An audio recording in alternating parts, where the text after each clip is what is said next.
안녕하세요. 안녕하세요. 먼 걸음 해주셔서 너무 감사합니다. 감사합니다. 불러주셔서.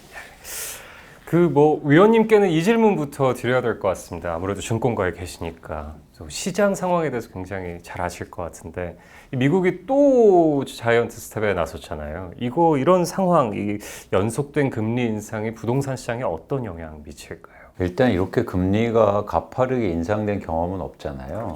그렇게 한 2, 30년 동안 없었기 때문에 사실 지금 일시적으로는 많은 분들이 당황스러운 거죠. 그런데 본질적으로 그 금융시장, 특히 금리라든가 그리고 부동산과의 관계는 굉장히 밀접하게 영향이 있습니다. 그건 뭐냐면 금리가 올라가면 부동산 시장은 위축받을 수밖에 없고요. 네. 금리가 인하되면 부동산 시장은 좋을 수밖에 없고 그런 상황 속에서는 여기서 더해져서 속도까지 감안해야 되니까 사실 부동산 시장 입장에서는 가격이 오른다는 게 좋다고 보면 지금은 이제 썩 좋지 않은 상황이다라고 볼 수 있는 거죠. 아무래도 이게 우리나라가 가계부채가 워낙 큰 나라라서 이제 이런 거에는 좀 악영향을 미치진 않을까요? 그럴 수 있죠. 근데 전 세계가 마찬가지예요. 네. 근데 또 한국이 말씀하신 것처럼 가계부채가 비율이 크니까 아무래도 금리 영향이 크고 이게 또 한 가지 우려사항은 단순하게 어떤 부동산 가격의 문제를 떠나서 네. 가계의 소비라든가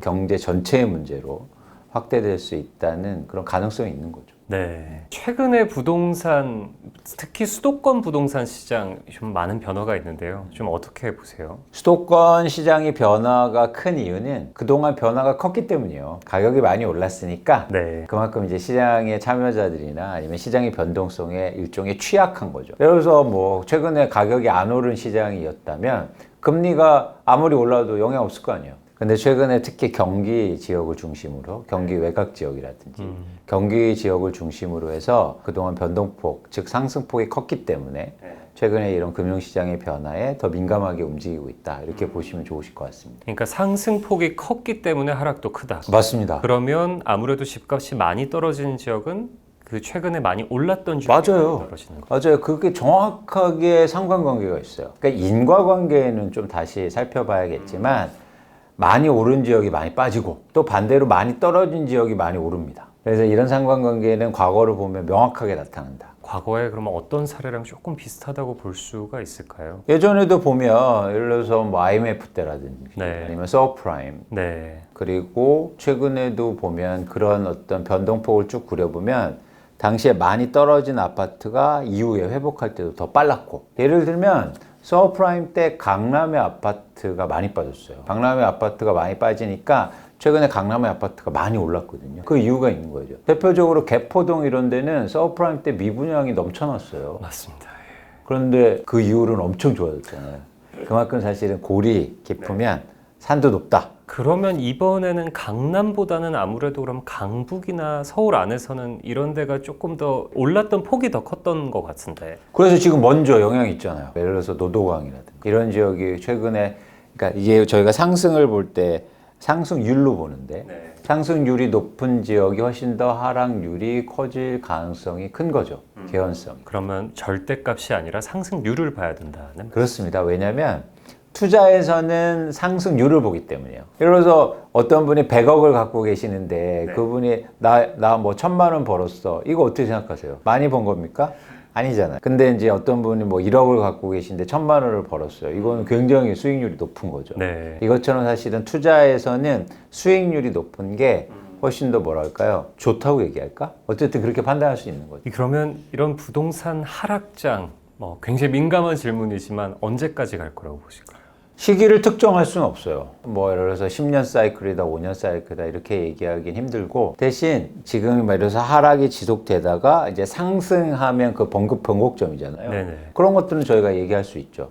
그 시점이 이제 내년이든 5년이든 10년이든 그걸 특정할 수는 없지만 대신 조건이 어떤 조건이냐면 제가 볼 때 시장을 판단할 때 이제 앞으로 하락장에서 하락하는 추세가 굉장히 가파르게 일어난다. 시기로 보면. 그러면 올라가는 속도 그리고 회복하는 기간도 굉장히 짧을 겁니다. 그런데 지금 하락이 조금씩 하락하면서 굉장히 지지부진하게 계속 이렇게 완만하게 계속 하락하는 국면이다. 네. 그럼 굉장히 회복하는 기간도 오래 기다려야 될 것 같아요.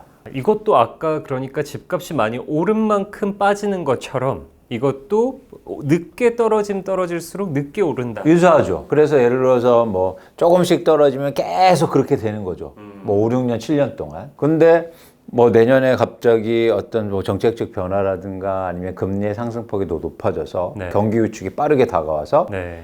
부동산 가격 하락이 더 빠르게 이루어졌다. 그럼 회복하는 것도 짧아지고 기간도 짧아지고 그 다음에 회복하는 속도도 빠를 가능성이 큽니다. 근데 이게 많은 또 거시경제를 예측하셨던 분들의 예상보다 사실 금리 인상 속도가 지금 굉장히 빠른 편이잖아요. 네네.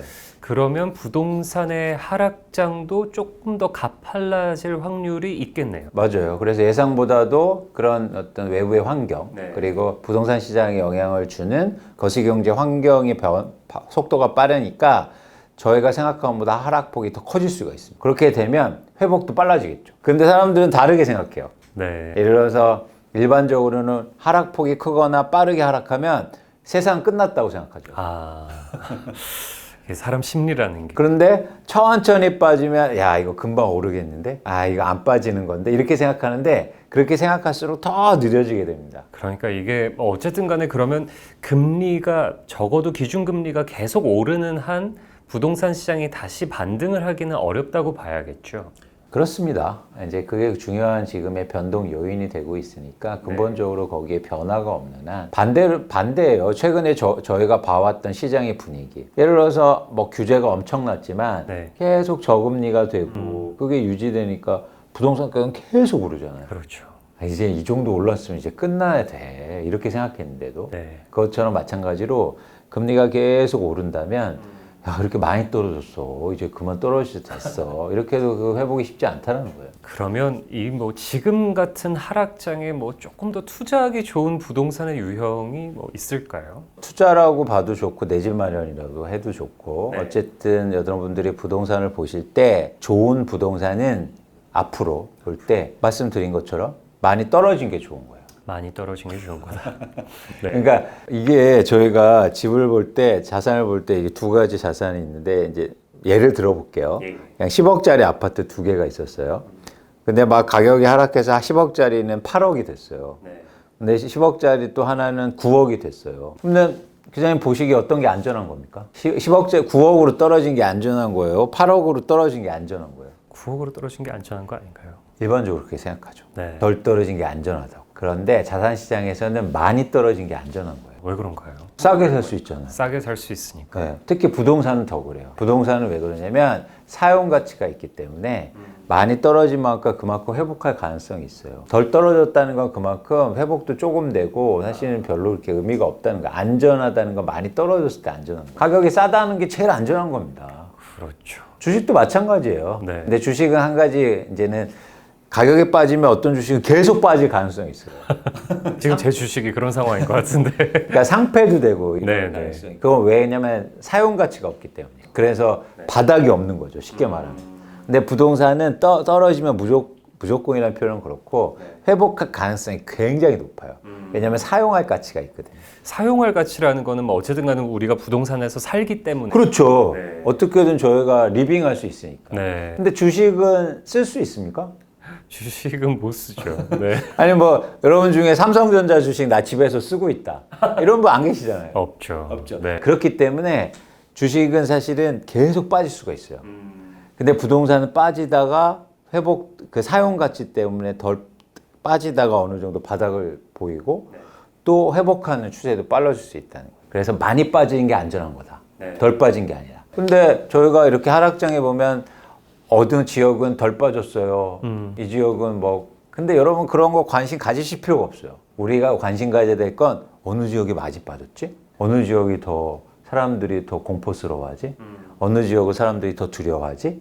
이런 지역이 훨씬 더 좋은 겁니다. 근데 뭐 이게 제가 적절한 비율일지 모르겠지만 같은 값이었는데 뭐 서울 내부에서 뭐 노도강에서는 10억이 9억이 되고 뭐 좀 경기 외곽에서 10억에서 8억이 됐다면 그래도 서울 안이 조금 더 가치가 높다 이렇게 볼 수는 없을까요? 같이 출발했다면 사실 그렇게 보진 않아요. 그건 두 개 다 어쨌든 그런 사람들이 모여서 그 10억을 다 만들었다는 거잖아요. 네네. 그럼 분명 서울에 있는 아파트는 뭔가 좀 그 안에 문제가 있었겠죠. 그 가치. 그러니까 저는 가격이라는 걸 사람들이 결정했다는 거. 네. 수요와 공급이 만나서 결정했다는 그 가격을 굉장히 존중해요. 대신 예. 그 가격이 변동성이 있다는 거죠. 그렇죠. 네. 그래서 저희는 투자할 때나 내 집 마련할 때 그 변동성을 보는 겁니다. 그래서 아까 말씀드린 것처럼 그러면 같은 10억이 다 올랐어요. 그러면 경기도 그 아파트는 훨씬 더 좋은 지역에 있거나 그만큼 메리트가 있기 때문에 그렇게 간 거잖아요. 그 대신 그 메리트가 그런 장점이 막 지금 안 될 것 같아, 우려가 될 것 같아, 너무 빨리 올라서 이렇게 빨리 떨어졌는데 그만큼 사실은 더 볼 필요가 있다는 겁니다.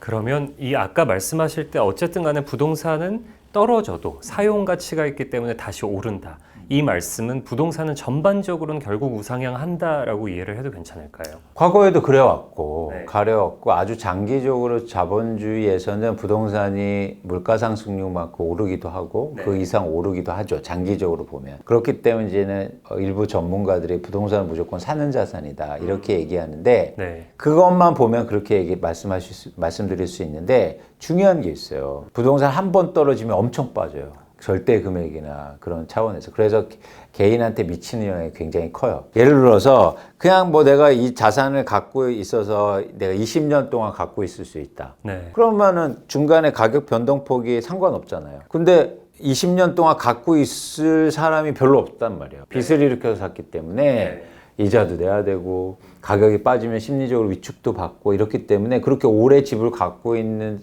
분들이 많지 않아요. 그렇기 때문에 부동산 투자가 어려워요. 그냥 장기로 갖고 있으면 가격은 오르는데 그 안에서 변동폭이 크단 말이죠. 그래서 그런 차원에서 쉽지 않다. 그냥 뭐 장기로 좋아지니까 부동산을 무조건 사야 되는 그런 게 아니다. 그래서 더 중요한 건 언제 사느냐에 돼요. 한 번 사면 네. 오래 가져가야 되니까. 잘 사는 건 아까 말씀하셨던 것처럼 쌀 때. 그렇죠. 네. 그러면 이게 굉장히 어렵죠. 어렵네요. 그래서 어렵기 때문에 할 만한 거죠. 뭐 쉬우면 뭐 다 해보는 거죠. 뭐 다 하고 별로 메리트, 장점이 없을 거 아니잖아요. 네. 근데 어렵기 때문에 한번 해볼 만한. 그래서 시장의 변동에 대해서 고민하고. 그러니까 부동산을 얘기할 때 많은 분들이 어디 사야 되느냐고 물어봐요. 어디 사야 되는 거는 저는 중요하죠. 중요한데 그건 이미 다 알고 있어요. 그렇기 때문에 차별점이 없어요. 여러분 GTX 뚫리는 거 우리만 몇몇만 압니까? 신문에 다 나와 있는데. 예를 들어서 뭐 강남에 학군 좋다 이런데 여러분만 아시는 거예요? 다 알고 있어요. 다 알고 있다는 건 어떤 얘기예요? 가격에 포함되어 있다는 거예요. 그런데 변화의 흐름이라든지 시점은 다 알지 못해요. 아까처럼 시장이 좋을 때 사고 싶고 안 좋을 때는 안 사고 싶고 대부분 이렇게 행동하거든요. 그래서 시점에 기회가 생깁니다. 위치에 기회가 생기는 게 아니라. 위치는 이미 정해진 고정값인 거네요. 그렇죠. 그리고 모두 다 알고 있다. 네. 모두 다 똑같이 생각하고 있다. 물론 위치도 이런 경우 있어요. 뭐 진짜 탁월한 해안이 있어서 논밭이야. 근데 여기서 뭔가 개발된 기운이 있어. 남들이 모르는 지역. 이런 것도 살 수 있어. 근데 우리가 얘기하는 아파트는 그런 게 없잖아요. 다 알잖아요. 그래서 뭐 어느 지역이 좋다 이런 책들이 엄청 나오는데 네. 다 모아보면 다 똑같은 얘기입니다. 차별점이 없어요. 네. 그런 차원에서는 저는 부동산이 오히려 여러분들이 언제 사야 되느냐는 고민을 더 많이 해주셨으면 좋겠다. 그 언제라는 그런 관점에서 그러면 지금이 뭐 아까 말씀하신 좀 이렇게 모두가 다 아는 좀 더 좋은데 상급지로 갈아타기에 좋은 시기라고 볼 수 있을까요? 좋은 시기가 오고 있는 거죠. 오고 있다. 좋은 시기가 오고 있는데 갈아타기라는 말씀하셔서 그럼 이미 거주하고 뭔가 집을 거주하고 계시잖아요. 네네. 근데 지금 집값이 떨어지고 있으니까 내가 거주하는 집도 떨어지잖아요. 그러니까 그런 관점에서는 갈아타기 쉽지 않죠. 그래서 갈아타기 할 때 제일 좋을 때는 흐름으로 보면 상승 초기 구간 굉장히 좋아요. 상승하기 초기 구간엔 상대적으로 중저가 아파트들이 많이 올라요. 오르기 시작해요. 갈아탄다는 건 뭐냐면 중저가에서 고가로 갈아탄다는 거 아니에요? 그렇죠. 아니면 저가에서 중저가로? 네. 그렇죠? 네. 기본 조건이. 갈아탄다는 게 고가에서 중가로 가는 건 아니죠. 그렇죠. 그러면 이제는 내가 살고 있는 집이 내가 갈아타는 집보다 더 많이 오를 시점이 그렇게 상승이 처음 하는 시점. 그런 시점에 내 집이 먼저 오르거든요. 그럼 먼저 오르는 집 팔고 상대적으로 더 오르는 집 사기에 좋죠. 그러니까 하락장이 아니라 상승장 초입이 맞습니다. 맞습니다. 상승장. 그래서 사람들이 이제 집을 살 때 막 사자 이럴 때 분양도 잘 되고 오히려 초입 시장에 네. 갈아타기가 제일 좋은 시장이에요. 그래서 최근에 2006년부터 2007년, 8년, 9년이 갈아타기 가장 좋은 시장이에요. 상승하는 거. 상승 초입 중기 정도. 그래서 그러니까 기회가 찾아오고 있다는 말씀은 아무래도 그런 이제 지금이 하락장이기 때문에 그게 반등하는 그 시점이 오고 있다 이렇게 그렇죠. 올 수 있다. 올 수 있다. 네, 네. 네.